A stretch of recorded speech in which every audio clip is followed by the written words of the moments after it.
Welcome back to WagerTalk.com. I'm your host, Marco D'Angelo, joined in studio, as always, Brian Leonard, also of Wager Talk. Brian, before we get into the NFL playoff action here, we're going to preview Arizona and Carolina. Was hoping that we would be able to tell the listeners today that you won the contest, but unfortunately you finished second. Just a couple games there, just crazy games. The USC game in Nebraska, the track meet up and down the field, and then yesterday could have gotten a break with the second overtime in the Auburn game, and the kick went off, doinked off the goalpost, and just unfortunate, but I got to say congratulations, because regardless of, you want to use the Buffalo Bill reference, they can. There's a lot of other teams that haven't been in the Super Bowl 4 times to have that reference, and you've got the only guy here in Vegas that's that consistent in the contest. So I got to tip my hat to you, and great run. I surpassed Minnesota and Buffalo. I'm now at 5 straight Super Bowl losses. Yeah, well, I thought USC was the right side in that game, even though they didn't cover. But we had Central Florida was never in the game. I thought Auburn was the wrong side in that game, although we might have caught a break. I've got Tennessee for the last game as we're taping. They're looking pretty good. But if Tennessee wins, we'd have gone 19-9 overall, and hey, I'll take that any time. So we didn't win it all. Scott Cullen beats me for the second straight time in the championship. He's getting on my list, I'll tell you that. Should we make a visit and rough him up a little bit or something? Because I don't want him pissing you off. We got to keep you focused. No, he's a nice guy, and maybe he'll buy me dinner. You know how that goes once in a while. Yeah, there you go. All right. Well, let's move on to this one. We got Arizona and Carolina for the playoffs, Brian, and it's going to be my free play. Carolina, all of a sudden, 4 straight wins. And it should be 5, by the way, but we won't talk about that. Definitely wrong side. Yeah, the Carolina Panthers, and just to add insult to injury, though, after that game they go on this run. But let's look at who they've played, though, over this 4-game stretch. Carolina, they haven't beaten a team with a winning record. They scored a lot of points against the Saints and a lot of points against Atlanta. But those are 2 teams that got horrible defenses. Tampa Bay and Cleveland slowed them down, as did, 4 of their last 6 games. They've scored 20 points or less. I can't jump on the bandwagon with Carolina here, even though Arizona, right now, nobody wants them because of the quarterback situation. Well, right now, who's the better team? Right now, the public perception says Carolina's the better team, the way they're playing right now, but we all know public perception is usually wrong, and we talk about value. So, it's kind of a trick question. I think value-wise, Arizona's still the better team. I think Arizona's defense is better than Carolina's, and if their offense doesn't get them into trouble, I think they can make this game close. Yeah, and you're talking about a Carolina team right now that came into the season with a really good defense, didn't play well early on, now playing a little bit better. But you're right, some of the teams they played have not been world beaters, especially on the defensive end. And, I happen to think Carolina's slightly better right now, but right now with the way the line is setting, they're looking at it like they're significantly better. Right. I'm not so sure that's the case. Teams who have lost 2 straight and went into the playoffs have always done very well. One of the things I also look at is who's played the tougher schedule. And it's interesting that every underdog in this round have all played the tougher schedule. So I think we've got a lot of live dogs out there. This is a situation, too.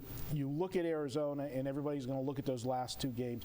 The Seattle game just got out of control. That just snowballed with the turnovers and everything. But give them credit. They went to San Francisco the last week of the season, and even though they lost that game, after getting beat up by Seattle, they played a good game against San Francisco, kept that game close, and we did a podcast. I always do Gil's Megapod, and Brady Cannon was on. Nicest guy in the world. I love Brady. And he brought up a very good point on the podcast that if you looked at that game against San Francisco, it was like Bruce Arians was using that game as a setup for this game, because very uncharacteristic. He took the reins off of Ryan Lindley and let him throw the ball downfield. They threw the ball 40 times in that game, which I think he wants to see what they have and what they can do, because they know they can't just go with a condensed playbook.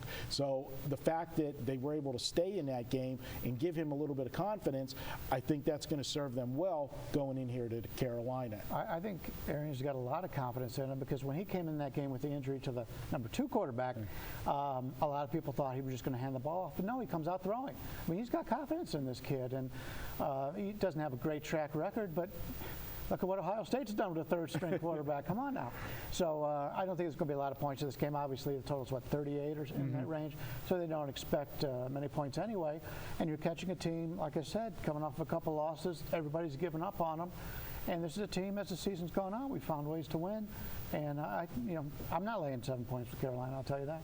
And when we get to these matchups, something that you got to look at, you don't want to put everything emphasis on it, but I do look at the coaching matchups. Yeah. And in this one, Bruce Arians, even though he's only been a head coach for a couple of years, I think he's head and shoulders above Rivera. Rivera gets a lot of bad press. I don't think he's as bad as what a lot of people think. He's a risk taker, and I like risk takers. And he's got some talent on that team offensively if they're healthy. And that's been the problem with Carolina all season long. The running backs have been beat up, the offensive line's been beat up, and the quarterback gets in car wrecks.